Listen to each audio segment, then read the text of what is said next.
Bienvenue dans cette nouvelle édition du Morning News. Au sommaire, visite du président du Burkina Faso au Niger. Le lieutenant-colonel Paul-Henri Damiba a été reçu par son homologue Mohamed Bazoum au palais présidentiel à Niamey ce dimanche 11 septembre. Les questions sécuritaires étaient au cœur de l'entretien entre les deux personnalités. Au Sénégal, inquiétude face à la montée des eaux. Des jours de pluie torrentielle ont entraîné un débordement du lac Rose, situé à 35 km de la capitale Dakar. Débordement qui a de nombreuses conséquences sur le plan économique notamment. Et puis, retour sur la 14e édition du FESMA, le festival de la mode et du mannequinat africain. Une édition 2022 qui a réuni créateurs de mode et mannequins de 15 pays du continent dans la capitale béninoise, Cotonou. Mais tout d'abord, au Tchad, la répression violente des militants du Parti des transformateurs de succès Masra, qui s'oppose au dialogue national inclusif et souverain, préoccupe la communauté internationale.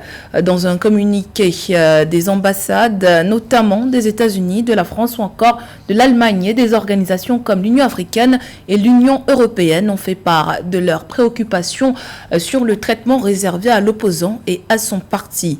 Un communiqué salué par les opposants pour parler en cours à N'Djamena. Le risque d'un dérapage est réel au vu de la tension qui règne dans le pays.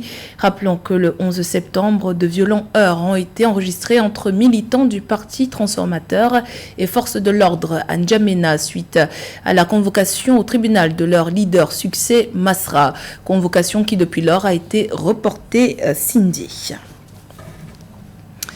Dans un contexte marqué par une recrudescence des attaques terroristes dans la région du Sahel, le président du Burkina Faso, le lieutenant-colonel Paul-Henri Damiba, a été reçu au palais présidentiel du Niger ce dimanche à Niamey.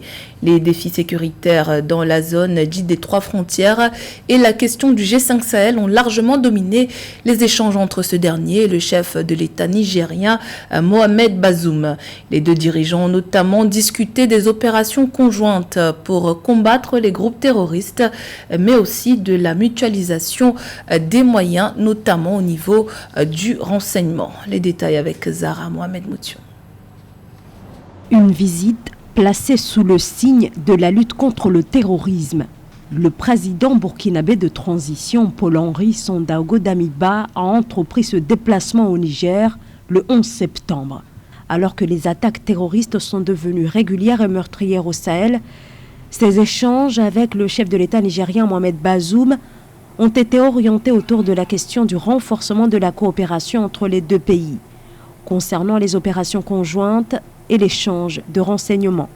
Mais au sortir de leur rencontre, rien n'a filtré sur la manière dont cette coopération va prendre forme. Je suis venu à Niamey pour échanger en présentiel avec son Excellence Mohamed Bazoum, qui a pris l'engagement ferme de faire de la lutte contre l'insécurité une préoccupation. Nous avons au cours de nos échanges examiné les défis auxquels nous faisons face. La zone des trois frontières demeure le point brûlant du terrorisme au Sahel. Une zone où se rencontrent sans délimitation physique les territoires du Mali, du Burkina Faso et du Niger. Elle est depuis plusieurs années la région de tous les dangers. La question de l'insécurité dans la zone des trois frontières est préoccupante. Donc c'est à ce titre que nous avons rendu la visite ce matin au président nigérien pour examiner un peu les défis auxquels on fait face au niveau de nos zones frontalières et trouver ensemble de nouvelles dynamiques ou de bonnes approches pour essayer de faire face. Le Burkina Faso et le Niger, deux pays touchés par les violences terroristes parties du nord du Mali en 2013. Des attaques attribuées à des groupes affiliés à l'organisation État islamique et à Al-Qaïda, qui ont fait des milliers de morts dans les deux pays et des centaines de milliers de personnes déplacées.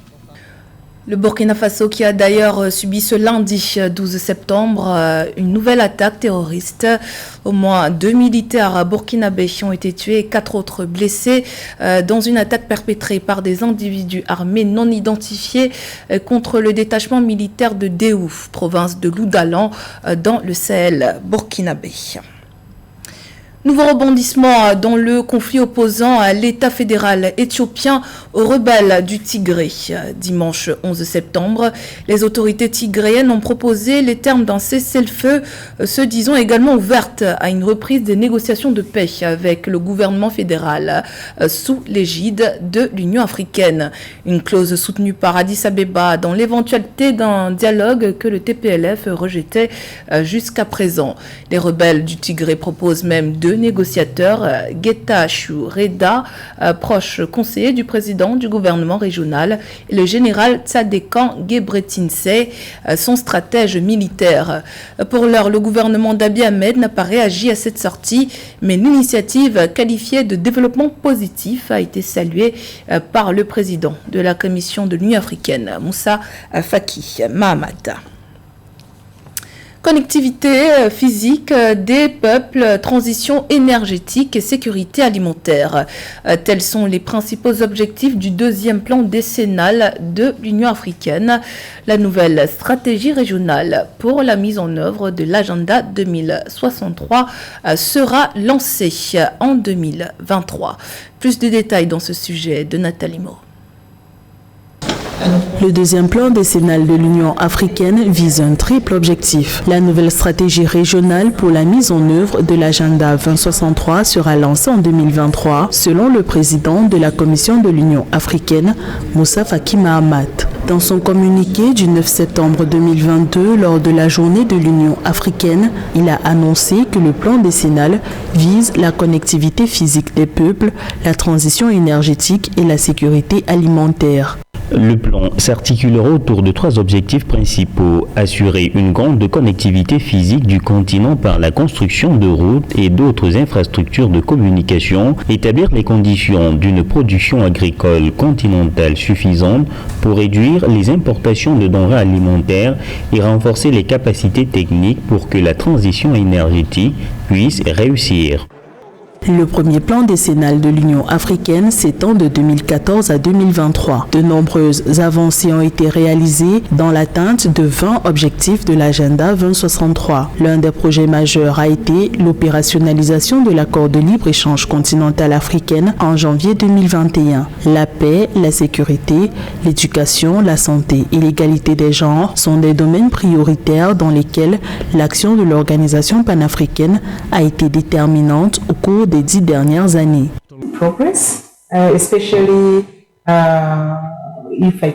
Nous avons obtenu des progrès notamment dans le réseau routier, l'électrification, l'accès au TIC, la zone de libre-échange continentale africaine. Nous avons également constaté des efforts considérables pour parvenir à l'égalité des sexes et à la représentation des femmes dans les différents postes de responsabilité au sein des États membres. Je dirais que l'une des plus grandes réalisations qui est intangible est la façon dont l'Afrique est devenue une voix respectée sur la scène internationale. L'agenda 2063 de l'Union africaine s'articule autour de 5 plans décennaux. La Commission de l'Union africaine appelle les États membres à mobiliser toutes les ressources intellectuelles, financières et matérielles pour faire du continent une puissance mondiale dans 40 ans. Toujours dans l'actualité, les Burundais étaient appelés aux urnes ce lundi 12 septembre dans le cadre des élections à des notables des collines et quartiers du pays. Une promesse de campagne du président Évariste Ndayishimiye. Au total, 43 650 membres des conseils de notables seront élus à l'échelle nationale. Leur mission consiste essentiellement à résoudre certains litiges au niveau communautaire et désengorger ainsi les tribunaux. Chaque colline ou quartier doit être doté d'un conseil des notables composé de 15 membres. Selon le décret présidentiel portant leur mode d'élection, ils sont élus par l'Assemblée collinaire au suffrage universel direct et secret. Pour être éligible, chaque candidat doit être âgé d'au moins 35 ans.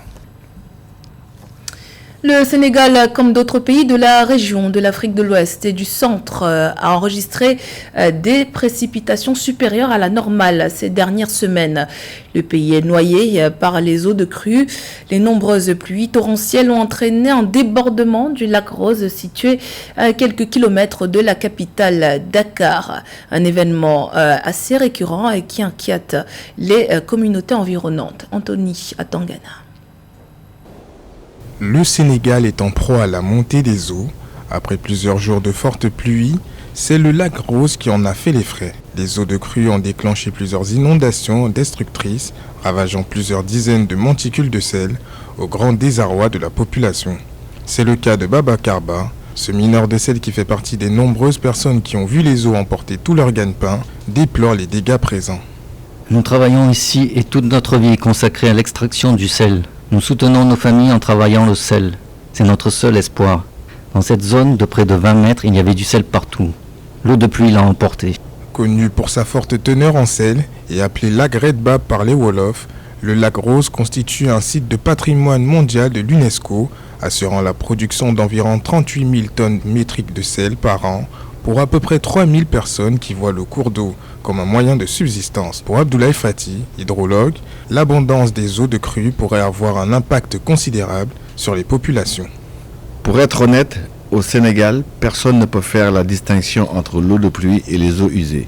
Les deux coulent ensemble et cela peut créer des problèmes de santé. Face à ce drame qui frappe de plein fouet le Sénégal, le gouvernement a activé un plan national afin d'aider les populations touchées par les inondations et une mission du ministère de l'eau et de l'assainissement devrait se rendre prochainement sur le lac pour évaluer la situation.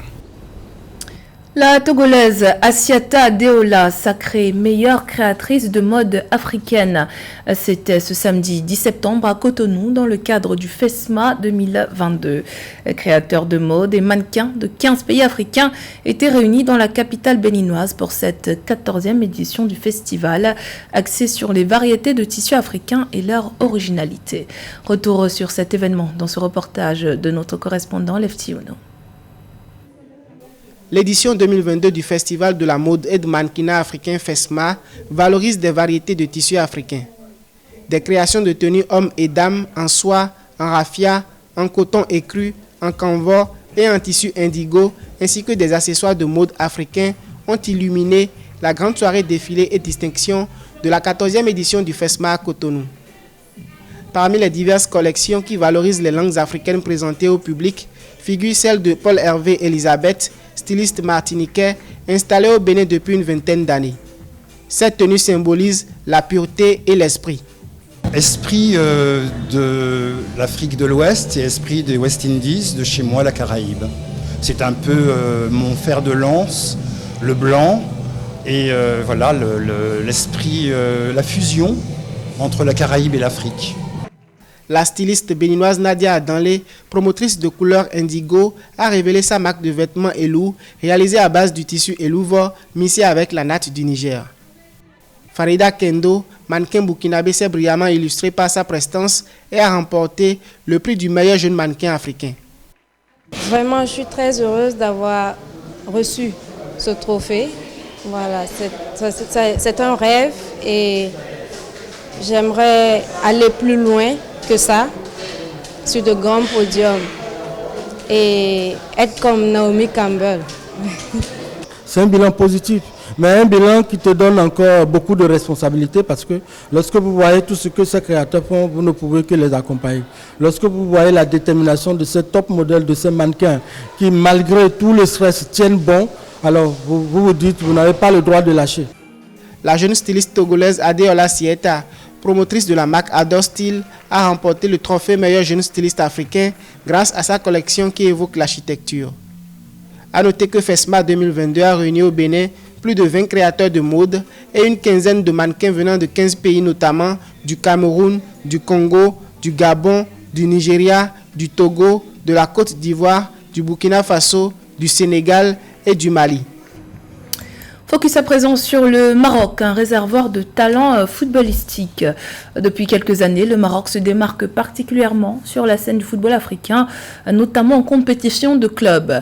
La finale de la récente Supercoupe opposant le vainqueur de la Ligue des Champions et de la Coupe de la Confédération a vu s'affronter deux équipes marocaines, Wydad et Berkane. Un résultat qui met en lumière le travail effectué sur le terrain et qui ne laisse pas la FIFA insensible. José Douglas. Le football marocain en plein progrès. La FIFA l'a même confirmé dans un communiqué du 16 février sur son site en saluant les efforts réalisés par le pays pour réussir l'atelier du programme de développement des talents tenu en juin dernier. Ce programme a été lancé en février 2020 par Arsène Wenger, directeur du développement du football mondial de la FIFA. Plus de 50 experts en développement et conseillers techniques régionaux étaient réunis au complexe Mohamed VI. La FIFA a affirmé que le Maroc est bien une terre de talent, mettant en exergue le rôle que joue la Fédération royale marocaine de football, présidée par M. Faoudi Lekja, dans l'encadrement technique, pédagogique et médical des joueurs, ainsi que le développement des infrastructures locales. Le développement du football au Maroc se base sur une logique triangulaire qui constitue la base du développement de tout système, infrastructure, talent et encadrement. Avec mes collègues de la Fédération royale marocaine de football, je suis convaincu que ces trois éléments fondamentaux doivent être présents pour que le processus se développe comme il se doit. À noter que le Maroc a remporté le championnat d'Afrique des Nations, le CHAN, en 2021, conservant son titre face au Mali 2-0. C'était à Yaoundé grâce au talent de Soufiane Raimi, meilleur buteur de la compétition, et Soufiane Bouftini, évoluant tous les deux dans des équipes locales. Nous avons fait un gros effort pour que les clubs aient leurs propres académies. Les académies régionales sont les mêmes que l'académie nationale, mais plus petites. Les meilleurs joueurs des régions viennent au centre d'excellence, qui dispose d'une équipe d'entraîneurs et de médecins qui travaillent avec de jeunes joueurs exceptionnels au niveau de la base et les font passer au niveau supérieur. Et puis la récente finale de la Super Coupe d'Afrique 100% marocaine qui s'est jouée le samedi 10 septembre à Rabat au stade du Prince Moulay Abdallah et qui a vu la victoire de la Renaissance sportive de Berkane qui remporte son premier trophée dans cette compétition. Les vainqueurs de la dernière Coupe de la Confédération ont dompté le Wydad Casablanca, tenant de la Ligue des Champions CAF, sur le score de 2-0, grâce à Sharki El Bari, qui a ouvert le score en première période, et Sofiane El Moudan sur penalty, un ancien joueur du Wydad. Berkane succède ainsi aux Égyptiens d'Al Ahly. C'était le journal de la rédaction. Merci pour votre fidélité. Dans un instant, une nouvelle édition de l'actualité sur Africa 24.